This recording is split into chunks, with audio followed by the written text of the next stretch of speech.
Teneriffa nervt. Warum? Seht ihr jetzt. Angefangen hat unsere Reise nach Teneriffa mit einem Flug von Madeira, wo wir vorher waren, nach Teneriffa. Der Flug war eigentlich ganz okay mit der Airline Binter und wir haben sogar vom Flugzeug aus schon den Gipfel des Teide gesehen.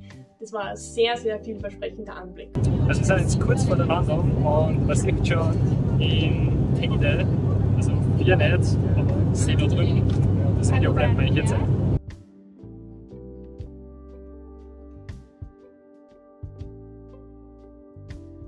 Ja, nach dem Landen haben wir unser Mietauto abgeholt und wie ihr seht, die Schwierigkeiten haben schon beim Einparken in unserer Unterkunft angefangen. Nichtsdestotrotz, der Ausblick aus unserem Fenster hat uns nun mal alles gegeben, aber ziemlich schnell haben die Probleme begonnen.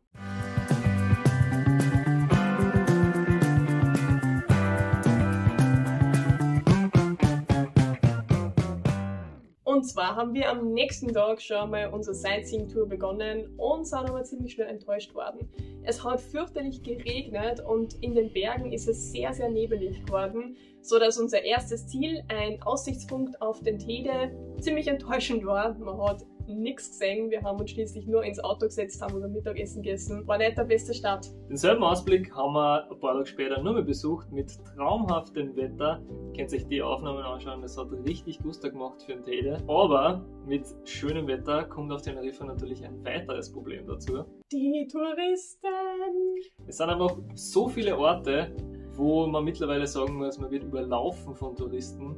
Wir haben es beim nächsten Ort auch gesehen, nämlich der Masca-Schlucht, die weltbekannt ist und dementsprechend auch gut besucht ist. Ja, die Laune ist so semi. Wir haben gerade, glaube ich, eine halbe Stunde lang in diesem Bereich da einen Parkplatz gesucht. Wir haben irgendwie nicht damit gerechnet, dass so viele Leute in die Masca-Schlucht wandern wollen. Turns out, doch wollen sie.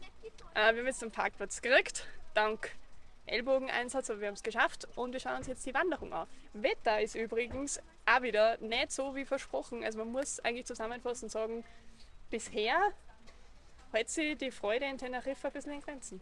Ihr seht, am Parkplatz finden war schon nicht so leicht, aber das war nicht das größte Problem, was wir in der Masca-Schlucht gehabt haben. Als wir dann schließlich den Ausgangspunkt für unsere Wanderung gefunden haben, was gar nicht so leicht war tatsächlich, sind wir auf einmal vor verschlossenen Türen gestanden. Ja, wir sind gerade in der Masca-Schlucht und nicht so happy. Mittlerweile würde ich sagen, macht Teneriffa, glaube ich, gar keinen Sinn mehr für Leute, die einfach nur wandern wollen und abseits des Tourismus unterwegs sein wollen. Weil man für alles extra zahlt, extra Reservierungen braucht, wahrscheinlich wieder 3 Monate im Voraus.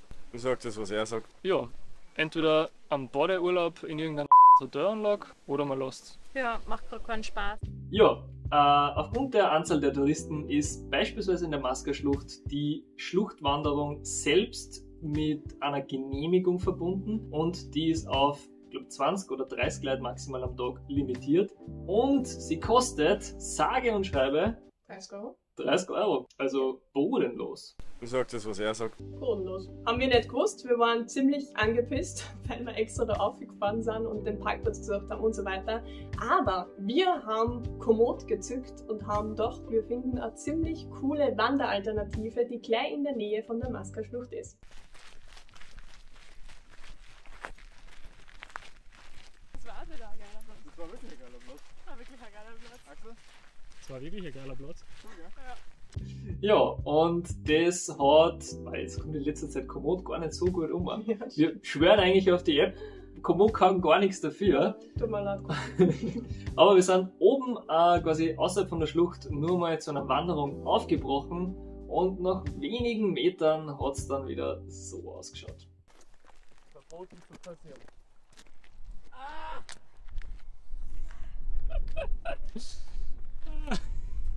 Also unser Alternativplan, dass wir die Schlucht von oben sehen, geht sich auch nicht aus. Wir haben gerade versucht, den Berg hochzufahren, haben eine andere Wanderung gefunden, die wollten wir gehen. Tada!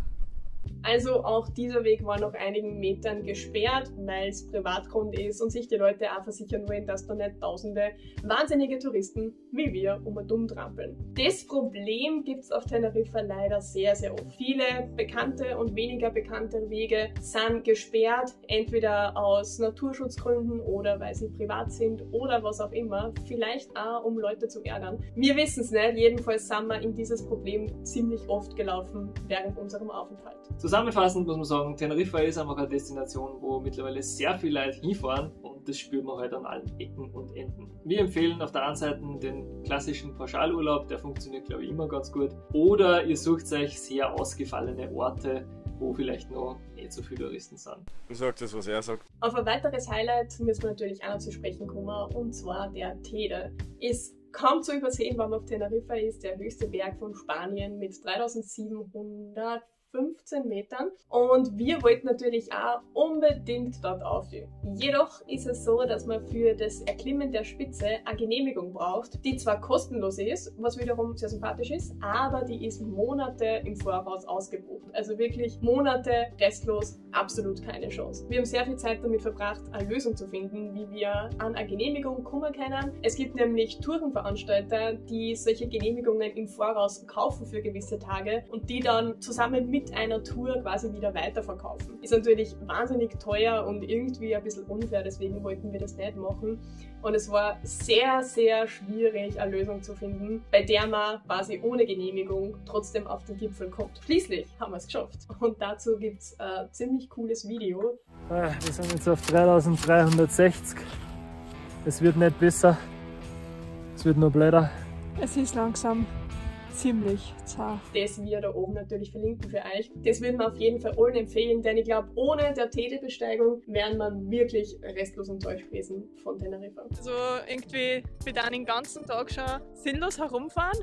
Es ist irgendwie alles für den Arsch. Und jetzt haben wir extra zu einem Aussichtspunkt gefahren für ein Sunset. Natürlich fängt es gerade zum Regnen an und der Sunset ist irgendwo da hinten und ist, glaube ich, schief. Da sind ziemlich viel so Brücken und so. Das heißt, wir können zusammenfassen, es gibt sehr viele Aspekte an Teneriffa, die uns nerven und vielleicht auch andere Individualtouristen, die ein bisschen mehr als wir den Pauschalurlaub auf Teneriffa machen wollen. Und wir haben eine Möglichkeit für uns gefunden, wie Teneriffa vielleicht doch ganz cool sein kann. Aber wir appellieren an euch, dass sich ihr einfach selber Gedanken macht. Lasst euch nicht von den Massen abschrecken, lasst euch nicht von der Touristifizierung abschrecken. Es gibt nur Geheimtipps. Also der Spot, mega. Wir befinden uns jetzt im Nationalpark von Teide.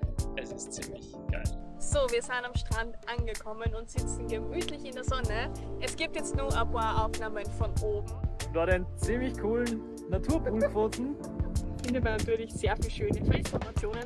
Unter anderem diese da. Wir haben auch nur ein Video geplant für euch. Das kommt demnächst, wo wir ein paar von den Geheimtipps vorstellen, wo wir sagen, das ist cool an Teneriffa. Und wenn ihr hinfahrt, lasst euch einen Entdeckergeist freien Lauf. Vielleicht findet ihr noch Orte, die cool sind. Und dann müsst ihr uns erzählen, wo die waren. Zusammengefasst waren wir schon sehr enttäuscht von dieser sehr beliebten Urlaubsinsel und es ist nicht so ganz klar umgekommen in unseren eigenen Recherchen, was uns da erwartet, deswegen dieses Video.